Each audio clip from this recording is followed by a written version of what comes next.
Hello, everyone. Welcome into another NFL Draft Combine coverage recap here. I am Connor Riley. I'm here with Mike Griffith back from Indianapolis, and we're recapping today's events at the NFL Combine. And running backs going today for Georgia, 4 players working out: Ladd McConkey, Marcus Rosemy-Jacksaint, Kendall Milton, and Daijun Edwards. But the big story today, Mike, Ladd McConkey goes out there, shows what he showed at Georgia. His testing numbers are outstanding. 4.3940, goes that sub 4.4 route. Not the fastest overall time today. That belongs to Xavier Worthy at a 4.22. But for a guy that needed to go out there and showcase speed and showcase what he's able to do in the gauntlet drill, he had an outstanding day there. Ladd McConkey, I don't know if he pushed himself into the first round with the way that Adonai Mitchell ran, the way Brian Thomas Jr. ran, but absolutely helped himself out there today. Yeah, no doubt, Connor. So much of this depends on when that wide receiver run starts. I've seen as many as 5 or 6 projected in the first round. They're such game changers. And you're right. And this sounds silly. This sounds really silly. When it was 4.40, it was pretty good. But that 4.3, there's just something about saying he's a 4.3 guy. And I'm so excited and happy for Ladd. I'd seen some footage of him in training running a 4.38. So I suspected it could happen, but you never really know what you're going to run. And I know you and Kaylee talked about it last night. I think Brock Bowers 100% did the right thing. There's no reason for Superman to go out there and do it. But with Ladd, it's a guy that it feels like he's kind of a late riser with the Senior Bowl workout, and he missed a big part of the year.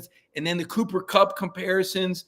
I don't think things could have gone much better for Ladd McConkey today. Yeah, when you compare his combine numbers with what he did at the 40-yard dash, broad jump, and vertical jump, he actually compares very favorably to Garrett Wilson, former Ohio State wide receiver, a first-round pick of the New York Jets a few years ago there. So I think for Ladd to go out there and have the day that he had, with Brian Thomas Jr. running a 4.34, A.D. Mitchell running a 4.35, and then Xavier Worthy, it's now official, a 4.21 40-yard dash, the fastest ever recorded at the NFL Combine. It's going to be tough, in my opinion, for maybe Ladd to get into that first-round mix, especially with, I think, the biggest thing that Ladd did at the Combine is that medical check. How does that come back? And we won't know that until draft night.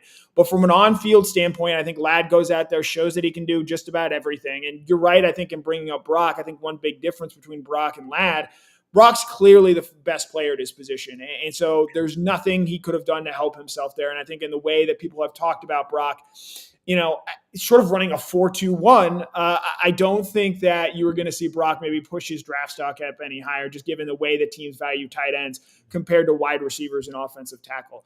At wide receiver, as you hit on, Mike, there are a number of wide receivers that you have. So that top tier of Marvin Harrison Jr., Rome Odunze, and Malik Neighbors. Odunze, the only one of those 3 working out today at the NFL Combine. But there's sort of that second tier of wide receiver where Brian Thomas Jr., A.D. Mitchell, Ladd McConkey fits in there. I think Xavier Worthy now firmly fits in there. Keon Coleman out of Florida State. They have a lot of talented wide receivers in this draft, and it's going to come down to preference. And a guy like Ladd, you talked to him yesterday at the Combine. You hear him talk about versatility, hear him talk about wanting to maybe return punts more than he did at Georgia. So I think with Ladd, yes, the testing numbers are outstanding today, but he is a pure football player. And so long as those medicals come back healthy, he's absolutely going to help a team, whether it be in the first round or in the second round there.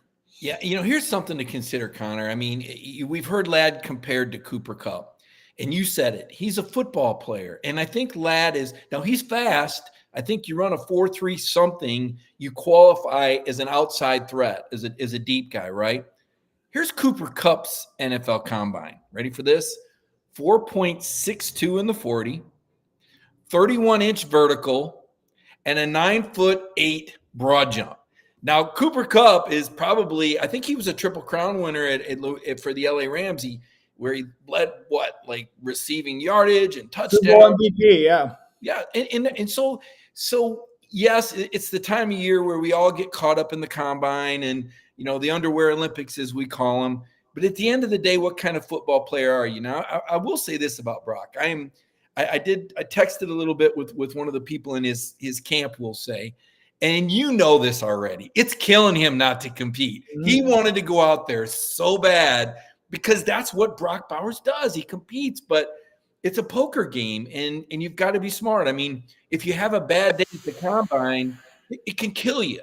And there's really nothing to be gained if you're already the number one tight end and you got this fantastic film. Now, all that said, I would still be a little surprised if he didn't do something at Pro Day. I just feel like, knowing Brock Bowers, the difference is you don't have everybody salivating and watching and the bright lights on and the droning on and the way the narrative can become a runaway with the NFL Combine, as opposed to Pro Day, where it kind of happens quietly. Like, it happens on your campus. You're a little more, you're less apt to have a bad day.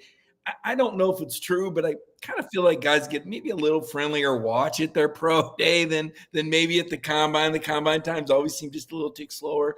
But no, I think the Georgia guys fared well. I really do, across the board. And I know that, Marcus Rosemy-Jacksaint didn't run, and the numbers he put up weren't just eye-popping, but they were in line with NFL receivers. Like, okay, he's got a decent vertical, he's got a decent broad jump, he's explosive, and I think maybe it's good for Marcus to, have a couple more weeks of the speed training, because I do think that 40 is going to matter for him. And could he maybe creep up into the second day, Connor? What are your thoughts on Marcus after the impressive Senior Bowl showing? Yeah, I think with Marcus, the thing that you like, 10-inch hands measuring into the combine today, I think that's significant. That's definitely going to help him. And you watch his tape, excellent special teams player. I don't believe he's going to be a day 2 pick. I think he's probably someone who's a 4th or 5th rounder at this standpoint. But testing aside, similar to Ladd, this guy's a football player. Will go out and help a team win on special teams. You just go back and watch the Super Bowl. Chris Conley was out there making impact plays. Now, he was a combine standout running a 4.35 40 all those years ago. But absolutely someone that can help a team on special teams. And if you're looking to fill out your wide receiver room, I think that's where Marcus fits in. A team captain at Georgia this past season, had the respect of his teammates, and plenty of NFL teams are going to be aware of that at the next level. Moving on here a little bit, talking about the running backs today. Daijun Edwards does not go through testing, but he does participate in position drills. Kendall Milton, I believe, a 4.62 40, positive time in the broad jump. Actually, in his 40-yard dash, while his overall time was not great, he had the second fastest 10-yard split, so that shows that initial burst there. And anyone who watched Kendall at 6'1", 225, he is one of the bigger backs there. And so you knew that long-term speed was never going to be his high point. But I think when you look at the 10-yard split that he had there, the explosiveness that he showed in the vertical jump and the broad jump, overall, this is a good day for Kendall. But I think similar to Ladd, what those medical checks showed will go a long way in determining where Kendall ultimately ends up getting drafted. Yeah, no doubt. And, Kendall, a guy who's got a high ceiling, I think. And Connor, you watched with eye as he ran last year with a knee brace on. And to me, I know it was psychological. I mean, the poor guy had a couple sprained MCLs. He was doing it for precaution. But you played sports like me. It's just different when you're wearing a knee brace and when you're, and he's got that brace off. And I thought that the thing that impressed me most, I mean, yes, the 10-yard split and the burst is very important. But I thought he looked very fluid catching the ball. And just seeing a guy built like that, looking that fluid, I thought it was a really good day for Kendall in that respect. Now, the 4.62, same as Kenny McIntosh had, but Kendall's a little bit bigger. And I think there were other things with Kenny that dropped him down to the 7th round. I'd be really surprised if Kendall didn't get picked in the first 5 rounds. I just think the second half of the season performance, I believe he had 9 touchdowns in the last 5 games. He scored at least 1 touchdown 9 games in a row. The attitude, the intellect, the pass blocking.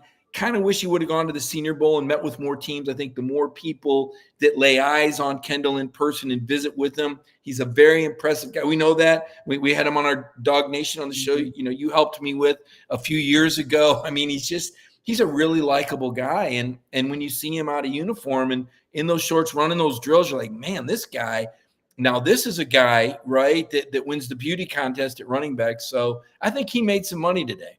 Right. And, in talking about kind of like Kendall's obviously going to be a day 3 pick, but so long as those medical records come back clean, you look around the NFL, Kyron Williams, I believe, was a 5th round pick for the Rams last year and had a standout season.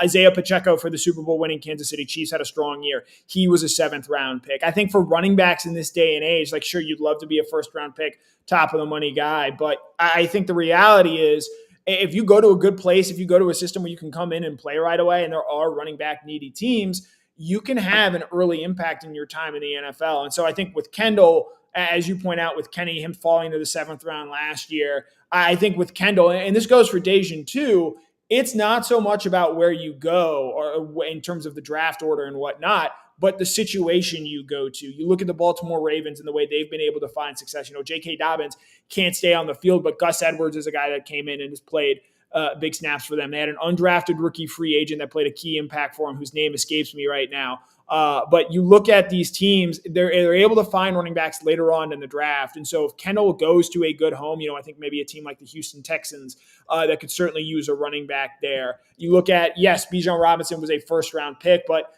Tyler Algier, the Atlanta Falcons, out of BYU, a 5th-round pick all those years ago, has become an impactful player at the next level. So I think with Kendall and Daijun here as well, it's far more important to me of not so much where they go in the draft, but what location, what team are they going to? Because if they go to the right scheme, I think that's going to go a long way. As far as Kendall, I think you're right. You look at the last 6 to 8 games he played at the University of Georgia, he absolutely looked like an NFL running back there. Once he took that knee brace off, he was a powerful, effective runner. I know Florida State was a garbage team when Georgia played them in the Orange Bowl, but he was a dominant player that day, best player on the field in the first half for the Bulldogs. So if he's able to replicate that at the next level, I think that's going to be really important for him. Yeah. Moving on, tomorrow is the last day of on-field drills for the NFL Combine. Georgia will have 2 players working out, Amarius Mims, Cedric Vann. Mike, what are you looking forward to tomorrow out of the NFL Combine? Yeah, well, I'll tell you, talk about winning the beauty contest, Amarius Mims. I mean, he stood in front of us and told us 6'7", 335 with, I think, what do you say, 16% body fat, and he was every bit as impressive in Indianapolis. Again, another guy. I'm not sure what Amarius Mims has to prove. I mean, you look at him, you look at the reach, you look at the measurements, you look at the hand. Cedric Vann. Now this is a little different, Connor. Cedric, believe it or not, from an athletic standpoint, and it's all relative. I mean, these guys are like the best athletes on the planet, but competing against other centers, this may not be his strength, right? He's a guy that his football IQ, he's a guy that gets on the board, his leadership, his intangibles, his toughness, his physicality. I don't know that shows up in combine drills. And so it's going to be really interesting to see strategically what Cedric decides to do or not do. I did want to note something on Kendall Milton.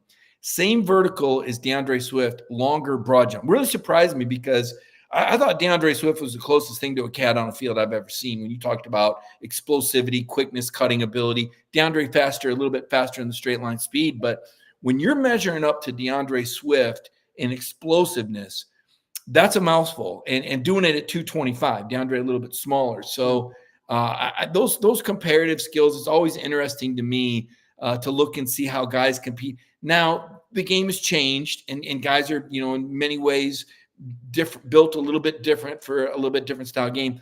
I did want to mention, you mentioned Chris Conley. Brief loss, Mike. There we go. You mentioned his 4.35 40, but I wanted to throw this in there too. He's the all-time broad jump winner at Georgia, 139 inches. This is the one that's going to blow you away, though, Connor.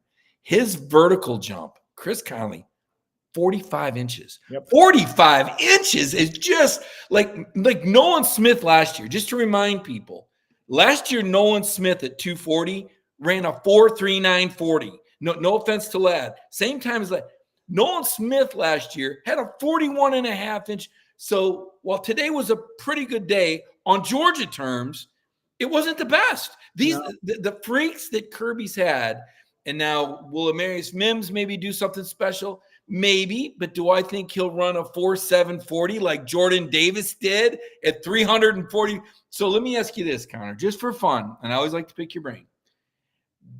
Probably not going to see anything dynamic. If we look ahead, if there's any freaks to be found on the 2025, and I know we're getting way ahead. Yeah, combine, who would be the next guys to do freakish things on the current team, do you think? I think Michael Williams is going to be a guy that tests extremely well next season.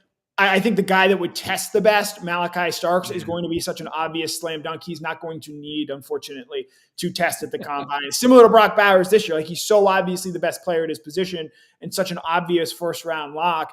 I don't know what you can go out there and show teams that doesn't already show up on the tape. Malachi is someone who's played for 2 seasons already at Georgia, started, I believe, 28 of 29 games he's played in college. And the one game he didn't, he made an incredible leaping interception against Oregon. So I think those 2 guys immediately jump out there as guys that are going to be heard from next year. I got another one. I bet you can think of it. I think Carson Beck is going to be an interesting case. Obviously, he will probably enter as one of the top quarterback prospects, but Caleb Williams didn't throw, Drake May didn't throw, Jaden Daniels didn't throw. So that's just sort of the expectation there. The last guy, and it wasn't a great position this year, and I think if he had had a fully healthy year, he's someone we see at the Combine. That's Smile Munden. That guy is a freak athlete, and while he does have some red flags medically, I think in terms of an athlete at the inside linebacker position, he is absolutely someone that I think can come in and really impress teams next year. All right, and this is the one I got you on, Arian Smith.